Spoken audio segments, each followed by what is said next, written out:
আপনি কি জানেন এত বড় বড় পাইপ কিভাবে তৈরি হয়?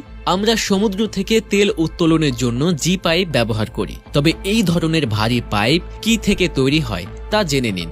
এই প্রক্রিয়ায় সমস্ত প্লেট ব্যবহার করা হয়। এই প্লেটে 4 মিলিমিটার, 20 মিলিমিটার, 60 মিলিমিটার, 200 মিলিমিটার বা এমনকি 300 millimetre carbon still, stainless steel হয়। ইস্পাত কম, খাদ ইস্পাত বা অন্য কোনো উপাদান হতে পারে। এটি ক্লায়েন্ট দ্বারা কি বেধ বা কি ব্যাস পাইপ প্রয়োজন এর উপর নির্ভর করে। এই প্রক্রিয়ায় রোলিং মেশিন ব্যবহার করা হয়। রোলিং মেশিনে রাখুন এই প্লেটটি রোলিং করতে, যার মধ্যে লম্বা প্লেটটি ঘুরিয়ে পাইপের আকার দেয়া হয়। তারপরে প্লেটটি একটি পাইপ তৈরি করা হয়। বন্ধুরা, এই ওয়েল্ডিং প্রসেসিংগুলো অনেক ধরনের হয়, যেমন জিটিএ ব্লু অর্থাৎ gas tungsten art welding, SMA blue অর্থাৎ সাবমার্জ আর্ট ওয়েল্ডিং এবং আরও অনেক কিছু ওয়েল্ডিং প্রসেস ব্যবহার করা হয়।